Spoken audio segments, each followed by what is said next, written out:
All right, let's get into it right now. James Ashby, currently in Queensland in the man cave right now, none other than the lovely Linda Scott. I apologise, I've got a little bit of a whatever's going on right now, but we'll power on. Okay, so this is what Giggles Miles had to say about any preference deal with One Nation. Roll the tape.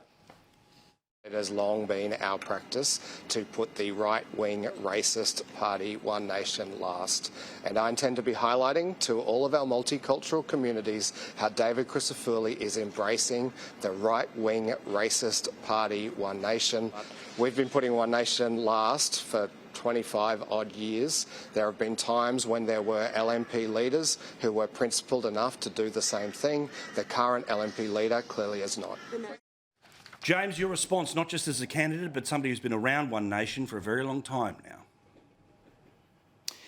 Paul, do you remember 30-odd years ago when you'd go to the butcher and you'd say, give me a couple of lamb shanks, and the butcher would look at you as though you were taking them home to feed the dog, but meanwhile you're throwing them in the crock pot. No one needed to know that's what you ate.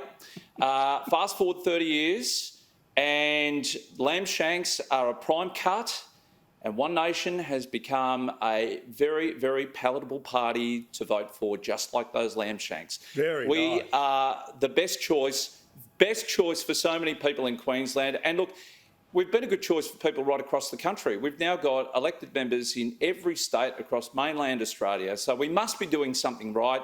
I think it was a cheap shot from Stephen Miles. He is desperate, and One Nation are winning over a lot of those voters from Labor who just can't stomach the idea of voting for the LNP. Let's face it, the LNP and Labor have been on a unity ticket for at least the last 12 months in legislation. They voted for a treaty here in Queensland. They voted for higher coal royalties, the pair of them. They've passed so many bad choices, including Labor's budget, David Crisafulli voted for. So there's a lot of people that are saying, well, we can't stomach either of them, so we're going to vote for One Nation. So he's scared, he's worried, and a lot of people will continue to come One Nation's way over the next 3 weeks. Early voting starts in a week. Now, Linda, you'd be more than happy with Labor's position over a long period of time. I would suggest that, One Nation has well and truly moderated from whatever the apparent problem was however long ago, but what do you think? Well, look, I mean, really, One Nation's positions are a matter for James, but Stephen Miles is right to highlight that 25 years ago, John Howard took the principled position of not preferencing One Nation, and that, by and large, has been a bipartisan position of both the major political parties in Australia for that 2.5-decade period. I think really the question for James is, what did he get for the electorate of Keppel for this preference deal that has allegedly been done with the Liberals? Are there any local benefits that you secured for your electorate, James? Do you support the LNP's policy on abortion, James? Why have you done the preference deal?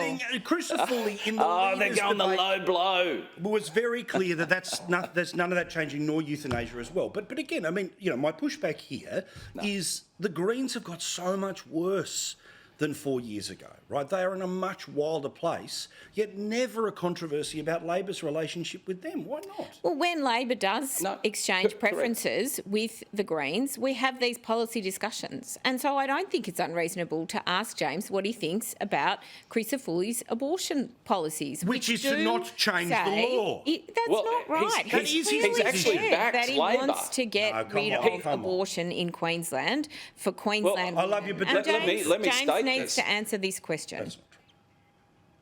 Oh, look, I think it's gutless of David Crisafulli to stand by Labor's laws where they've allowed in Queensland here late-term abortion right up to the very day before a child is born. I think that's horrendous. And the simple fact that a child can be still born alive after a failed abortion and medical staff are forced to just leave it there and die on its own, no assistance. You're cruel, Linda, and so are all your Labor colleagues, and so too is David Crisafulli for standing by that legislation. All right, I agree, it's got to change. You're heartless, most heartless I've ever heard. Okay, we've got a couple of other things to get to before we get to Shari, who is in Israel right now. So I won't go in and around those issues. But there was an interesting piece is such a wanky word, column in the ABC where they're talking about how the middle class is really hurting right now. But welcome, I'm glad they've started watching this program. But they also make sort of a couple of interesting points about people like Kamala Harris who want to say, well, I'm middle class, or Kate Blanchett who claims to be middle class as well. I just want to step back and to the side here where, Linda, all of us are from somewhere. right? We all have that in our DNA about the types of houses or the types of families we used to be. But isn't the reality what we are today is, in the case of Kamala Harris, the Vice President, or Kate Blanchett, she's a millionaire, or in my case, I'm hosting a television show. So do you think that the average voter falls for the idea that, well, I know you're a millionaire now, but you used to be middle class? Well, it's such a great question, isn't it? Because I love Kate Blanchett, but I think it's pretty hard for her to argue that she's middle class. I think we can all agree on that tonight.